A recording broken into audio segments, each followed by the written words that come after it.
First question that we always ask is, what are the areas in your business that you spend the most time on?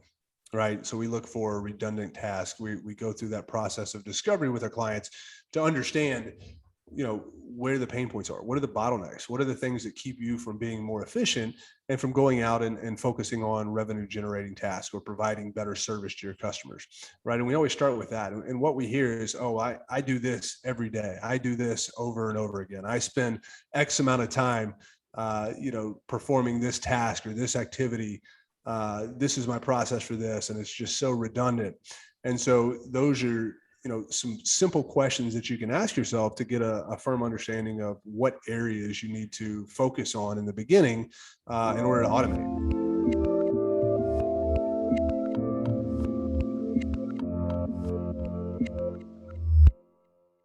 Hey everyone, this is Devin Miller here with another episode of The Inventive Expert. I'm your host, Devin Miller, the serial entrepreneur that's grown several startups into 7- and 8-figure businesses, as well as the founder and CEO of Miller IP Law, where we help startups and small businesses with their patents and trademarks. If you ever need help with yours, just go to strategymeeting.com, grab some time with us to chat.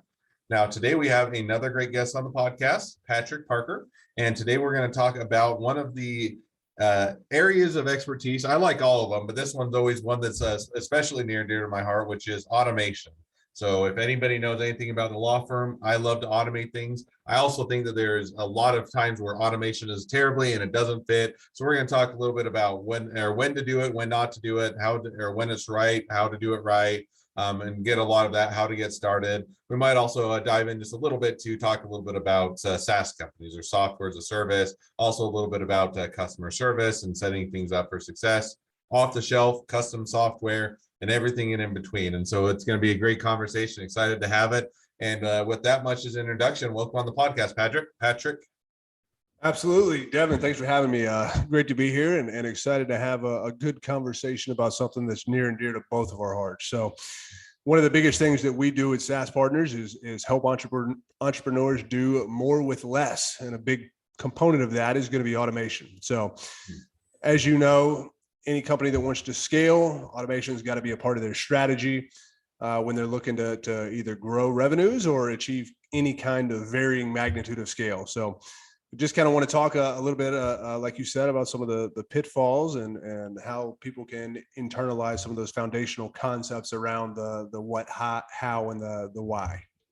No, I think that's a definitely great area. Now, I'll dive right into the topic at hand, and because I think that automation has a lot of great things about it, and it also can have it can get a bad name in the sense of, I think a lot of times people think of, when they think of automation, they think of maybe one of three things. One is when they go to the store and they have to use a checkout stand, and it's a self-checkout and nobody ever has a good, or most of the time it seems like it's breaking or doesn't work.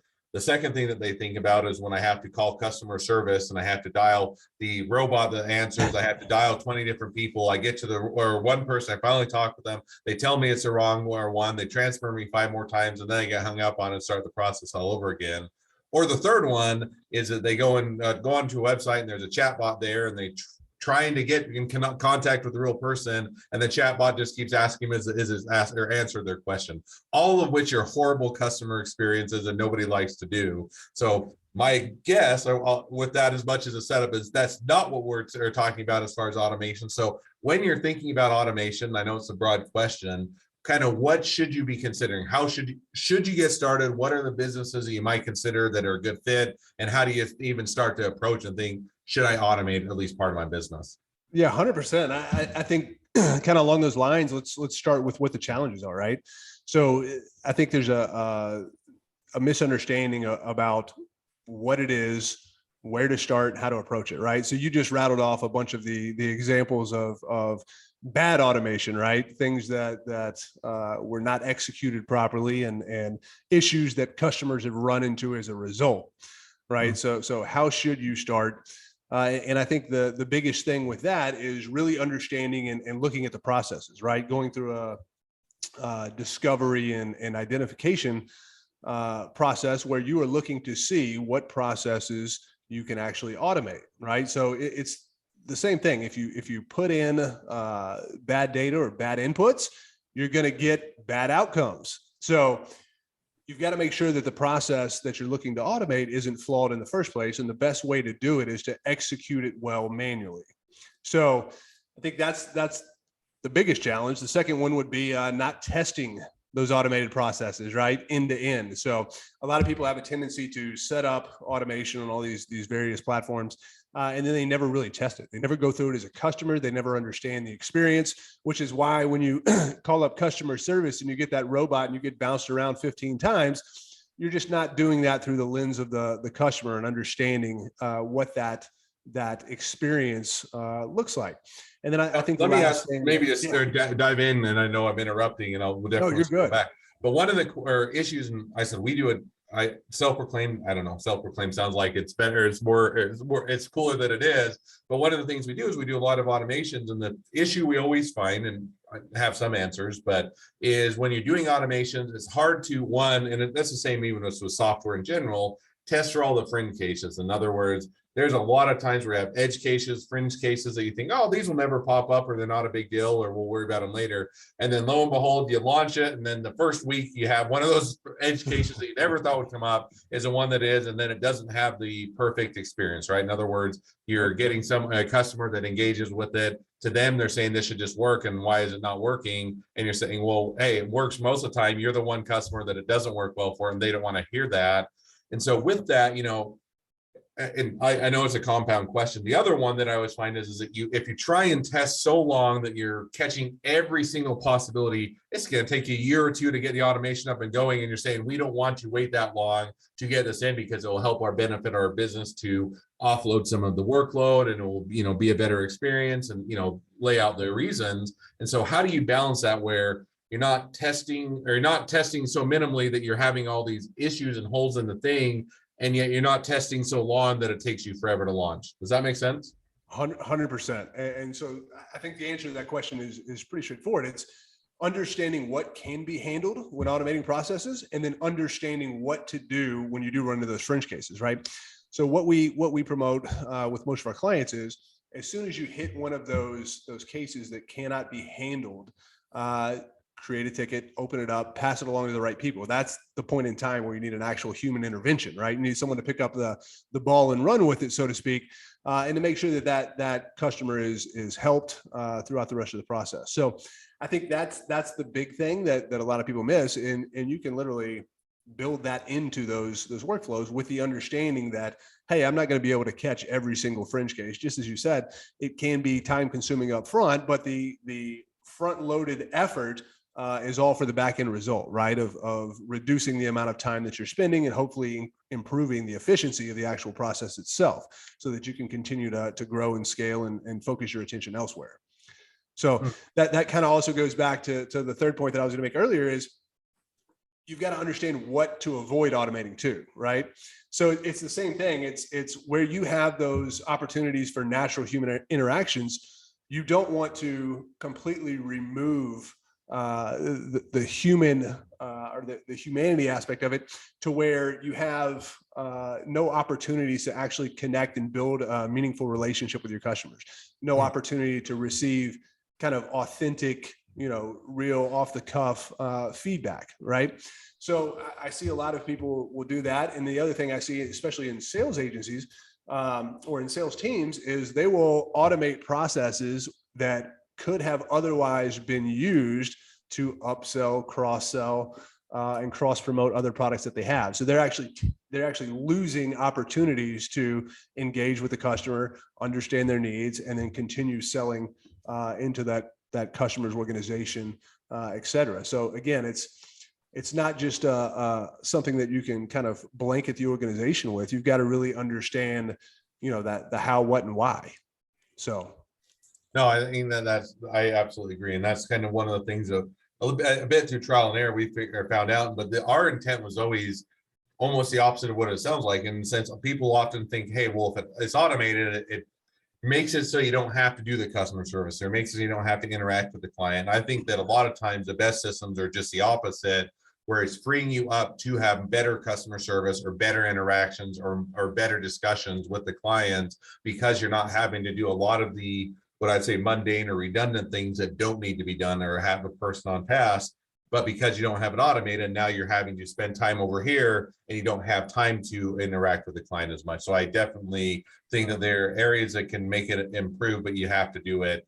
You have to do it correctly and have it thought through. So let's say, okay, we've got someone that's listening and say, okay, I think I need to do automation. I need to, help it improve my business. It'll be worthwhile. And you sold me and I want to dive in and get going.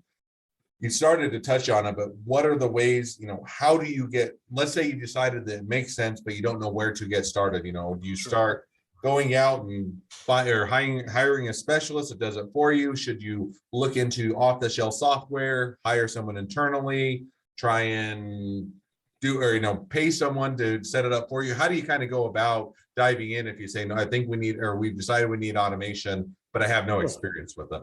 Yeah, absolutely. And I think there's a lot of tools out there that obviously people can kind of jump on and learn how to use relatively quick and easy. But again, it goes back to why you have people on your podcast, right? You want to hear different perspectives and get a foundational understanding of those different areas of expertise. So you contract those people out, or you reach out to those people and have them on your show to share their experience. So it's the same thing. If you don't know something, I always recommend outsourcing it.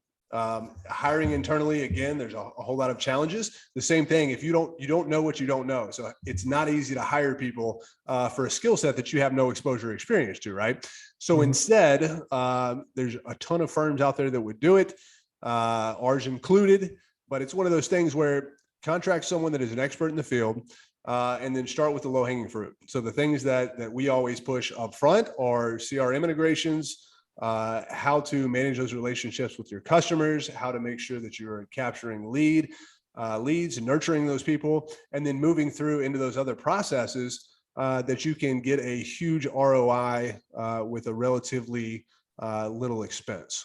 So, again, a million products out there to choose from. The one that I love probably the most, well, outside of HubSpot, which we pretty much run all of our businesses on, is Calendly, right? I remember when Calendly came on the scene, it was something that was so simple, and a lot of people don't even look at it as automation, right? But it is scheduling automation. It's one of those things where we've all sent those emails back and forth saying, hey, what date and time works good for you? And then you respond back with what, right? Well, here's the date. And then I say, oh, that doesn't work for me. What about this? It took all the guesswork out of it. So something that simple is just a great example of kind of fundamental automation and some of the problems that it can solve with relatively little effort. No, and I think that, it is one of those, and I run my life by calendar invites, and, probably drive some people nuts, or some people I know, but I usually say, hey, if you want to grab time on my schedule, the easiest way, just go to this, this URL. My whole schedule's up there. It shows all my availability, because I detest having to go back and forth multiple times and say, well, this is time, especially if you have multiple people. And it's like, okay, I'm working with a client. They have 3 people on their end. They all want to be on the call. And I say, you know what? Here's my calendar. You guys figure out what time works for you. I don't care. As long as it's available, it's open on my calendar. Grab that time. But it makes it so much more easy to not have to go back and forth. And I know some people like to be able to just call up people and say, or go back and forth with the email, and it just wastes so much time. So you're preaching the choir of even getting 100%. That low-hanging fruit.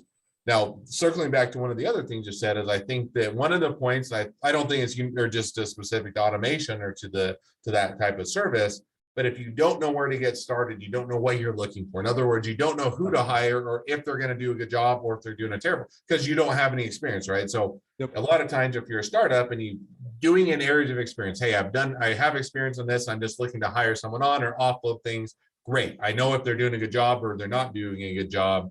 But if I'm saying, hey, I'm in a business where we really haven't done automation, but we're getting to the point that it looks like we should get into it, how do you start to gauge if you're talking to someone that knows what there is, they're going to help you to walk you through that process, as opposed to someone that's just going to take your money, set you up or charge you $1,000 to set up a Calendly account for you and say, we've done a great job for you. Kind of what are some of those metrics, or how do you gauge that? Yeah. And how to avoid getting scammed almost, right? I mean, the biggest thing is, you want to, you don't know what you don't know. Like I always say, it's one of those things when you start talking to a company that either specializes in automation, or say you're just talking to your marketing agency, and you say, hey, I need a better way of tracking these leads. I need a better way of adding some automation into my business to provide better support to my customers, whatever those things are.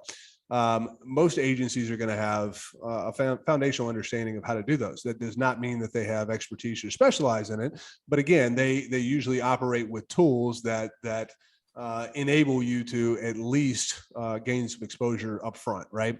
So I think the right questions to ask are, does this save me time, right? In terms of the processes that you're looking at automating, does the experience suffer, right, for the customer? Because again, you don't want to offer a suboptimal, a service or experience just because you're automating something, right? It should enhance. That's the biggest thing, right? Automation should enhance the customer experience and reduce the communication time, the turnaround time, the processing time, et cetera. So does it save me time? Does it enhance the experience of the customer? And then what are the outputs or the outcomes that I can expect to receive from it, right? And so if the answers to those three questions are not what you're looking for, then you need to run. The next thing that you're looking for is around those same questions. Can those be accomplished, and can they be accomplished affordably, right? Because there's all kinds of different automation. Obviously, we know it's extremely broad. It touches virtually every industry, but it's still relatively expensive just because of the multitude of tools. So usually you're paying for licenses plus time in terms of time of the agency or the partner that is actually doing the integration. So just understanding where those costs come from. And again, as long as the agency is transparent where they're spending the time, you should be in good shape. No, and I think that that is definitely some good takeaways. Now I'm going to ask one or maybe follow-up question, which is, the hard thing with something that you don't know a lot about is you don't know how much it should cost you. In other words, it's kind of like another area that's related is software development in general. And it's, I worked with software developers, and one of the first on their side, they're saying, well, it depends on the scope, depends on how much you want to do, depends on if you will keep adding more features, it depends on how quickly you want it. All valid questions. And yet, the other hand, you're saying, I don't know what I want. I don't know what I need to do. I don't know what scope that is. And so it's that kind of that tug, push and pull type of a thing, because it's, you don't know, and they don't know different things, which would be helpful to make the decision. So how do you even start to understand, let me back up. And that exacerbates it with, because nobody knows, you don't know if they're giving you a great quote and it's an awesome deal, or they're way overcharging you. And because you don't know what they're doing, and it's kind of something that you're not as familiar with. So how do you gauge if it's a relatively reasonable price, or it's a good deal, or it's a terrible deal? I mean, education, right? Try to educate yourself. Obviously, there's so many resources in the information age. You can literally Google it. So you can compare competitors very quickly. Even when comparing quotes, shop around. But I think the biggest thing is you want a partner that's going to educate you to some extent in terms of what the possibilities are, what the potential results can be, and then also guide you through that kind of pricing model, right? So again, the best firms are always the most transparent firms. You know what you're getting, you know what the expectations are, because those are being set early on in the engagement, and they're actually teaching you something that you can walk away with at the end of the day that's going to help improve your knowledge and help you to hopefully better gauge whether or not the results or the performance that they're delivering is adequate.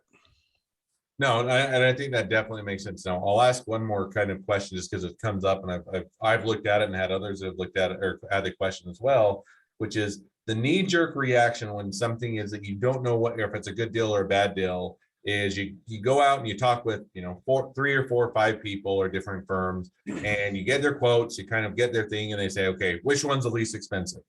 And then you go with the one that's the least expensive, because you're saying, well, they're probably all about the same, they probably all accomplish the same. Is there a difference in the level of, and I'm guessing I already know the answer, but the level of service, which is probably yes, but how do you know if the person that, I understand getting education, but the person that you're going with is providing you the better level of service that's worth paying more for? 100%. And that's kind of the hardest piece to know, right? And what I say there is you kind of look at the mean or the median, right? So if you're talking 3 or 4 quotes, you got one that's outrageously high, one that's outrageously low, and then one that's in the middle. It's pretty safe to say that the ones in the middle or the high side are better, but those people usually have a better grasp or more expertise. But again, it's all education. So it's all going to come back to that. Anything, you look at the same thing, right? If you're going to buy a car, right, and you can buy a Honda or you can buy a Lamborghini, for example. One of them is made much better. One of them is more expensive. You decide which one. But again, it goes back to education and understanding the kind of intrinsic value of those different products and why they're priced the way that they are. So the first thing you've always got to do is educate yourself around that process, right? Around automation, around pricing. Talk to as many people as you can. There's a million different resources that you can look to kind of seek out that knowledge. And then as you've come to understand what you can expect to pay, what's reasonable, then you'll be better armed to make that decision. So now, and you teed it up right for the next question I was going to ask, which is, I understand there's a lot of resources out there. You can certainly Google it. Google sometimes is hard because you don't know. It's, it provides, it's sometimes the people that are best at SEO optimizing as opposed to good research. So what are some resources or places that people can get started as opposed, whether it's learning, hey, maybe I can implement some of these tools initially on my own, see if we're comfortable with it, and then go to an expert, or I can come up to speed and say what are some good experts, but what are some resources that people can start to look into? Yeah, absolutely. So there's a ton of great ones out there. YouTube is a great resource for it. Obviously, looking up how-tos around product-specific automation. We also are getting ready to launch a very big how-to section on our blog at SaaSpartners.io that you can check out as well to understand automation across a number of different functional areas, everything from marketing to sales to operations to, you name it. So that'll be a great resource for you to check out as well. All right, fair. I think that's the great places to start. So maybe one more question before I wrap up with my normal last question. So 2 questions, but with that, so let's say, okay, we've gone through a lot, as far as, and people are bought in, okay, I need to go get some education, check, I'll go do that. I need to, automate my business. I think it's the right, it's the right fit. I've got a bit of an idea of how to get started. Now, one of the other questions we talked about, and it kind of goes into off the shelf or custom software, and I'll even go back a little bit before that is, are there free tools out there? Are there off the shelf tools out there that you can get started with? When should you consider, as far as what type of software, what type of service you should get going as far as off the shelf, custom, free, paid for? Any thoughts on that? Yeah, absolutely. And again, we always push people to go the free versions, right? It's part of that learning process to understand what's possible within a tool. Some people look at that stuff, they download a free trial, and they look at it and they go, what the heck is this, right? They have no clue where to start. And again, some of that stuff comes back to flaws in the other platforms, but a lot of great resources, especially in the beginning. If you look at, for example, HubSpot. HubSpot's got a free trial for just about everything from a marketing tech perspective, right? You can go there. You can go to Calendly. Calendly's got a free version for scheduling. So you can get a big return for free just by taking the time to actually understand what those tools can accomplish for you and how they can help you save time and energy before even reaching out to an agency to actually help you implement solutions within your business. So ton of free tools. All kinds have free trials. It's just a matter of understanding what it is that you're trying to automate or what functional areas of your business that you're trying to automate, and then moving through and progressing from there. No, I think that I'm always a big believer of, the free tools may not get you to where you want, but it also helps you to learn and discover, hey, this is what we need. And sometimes you get the free tools and all we really need is a scheduler. And if so, then that's great. Now you have a scheduler that's built in and you can use a free tool, and why pay for something that's free? And on the other hand, you may say, no, we really need something that's 5 steps beyond the scheduler. And so the scheduler is a great start, and you start to learn and to come up to speed and get that educational aspect that you definitely Absolutely. hit on. And I think the other big thing is there you can very quickly start seeing some of the benefits, right? I mean, it's one of those things where, again, you get Calendly, you skip that back and forth. It's so easy. you turn into to HubSpot and you get email marketing with that. And it's so easy, right? Some of that stuff's so effortless. And it's like, okay, what else? And then I think that's where, you know, it can get a little dicey because then people get the automation fever, right? They get the itch and it's like, all right, what can I do next? What can I do next without really understanding? So hopefully, you know, that's where the education and research can come in and they understand what they should and should not look to automate.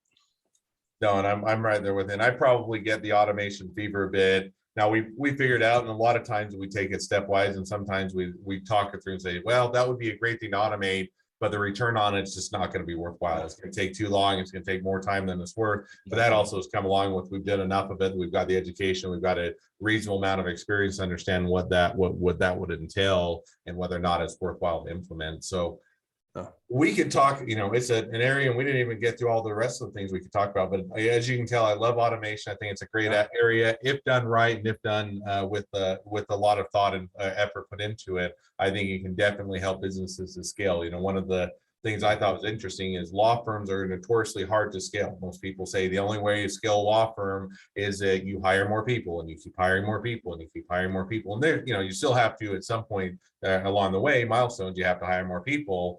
But most of the time, law firms never look at automation. They don't look at how they can otherwise scale and make their law firm have a lot more accessible and do a lot of things without just having to keep growing and growing and growing with more people and adding more people to the problem. So I think there's a lot of areas that are like that people should be considering.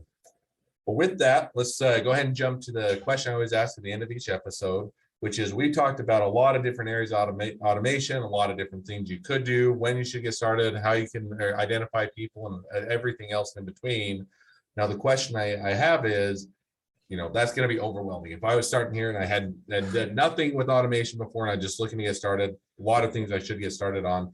Well, if you were to talk to that person that's just looking to get started, maybe they're a startup or a small business, what would be the one thing that they should or could get started on today? Yeah, the first question that we always ask is what are the areas in your business that you spend the most time on? Right. So we look for redundant tasks. We go through that process of discovery with our clients to understand, you know, where the pain points are. What are the bottlenecks? What are the things that keep you from being more efficient and from going out and focusing on revenue generating tasks or providing better service to your customers? Right. And we always start with that. And what we hear is, oh, I do this every day. I do this over and over again. I spend X amount of time you know, performing this task or this activity. This is my process for this. And it's just so redundant. And so those are, you know, some simple questions that you can ask yourself to get a firm understanding of what areas you need to focus on in the beginning in order to automate. Because people hate doing things over and over again, right? They want to do something new. They want to feel challenged. And so when you can identify what those areas are through discovery, then you can start to look to automate those. And so that'd be my advice for anyone out there that's trying to understand how can I do more with less. Understand that you've got processes that you can automate in different functional areas and just go to work. No, it sounds like a great place to get started. In other words, identify what are the areas that you could automate or should automate or what might be the opportunities. And then you can, from that point, start to look at what, you know, how you might go about doing that. So sure.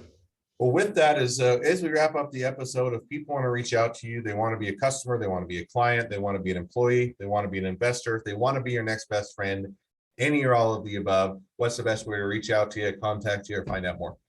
Love best friends, man. Always got enough of them. You can check us out at saaspartners.io. And if you are in search of automation, trying to figure out how you get from point A to B, how you scale your business and generate more revenues, go ahead and book a discovery call with us and we'll be happy to get with you and help walk through that discovery and process identification process with you. Well, awesome. Well, I definitely encourage people to reach out. I think it's a great way for a lot of businesses to, one, get rid of the monotonous product or items that nobody wants to do, but somebody always gets saddled with that item, but also, and more important, it drives value into your business and allows you to scale. So definitely encourage everybody to reach out and find out more. Well, thank you again for coming on the podcast. It's been fun. Absolutely. It's been a pleasure. And for all of you that are listeners out there, couple things, make sure to like, subscribe, and otherwise share, leave us a review and share the podcast, because we want to make sure that everybody finds out about all these awesome episodes and learns more about different areas of expertise. With that, if you ever need help with your patents, trademarks, or anything else, we're always here to help. So you can just go to strategymeeting.com, grab some time with us to chat, and we'll make sure to get you taken care of. Well, thank you again, Patrick, for coming on, and wish the next leg of your journey even better than the last. Awesome. Thanks for having me, Devin. It's been great.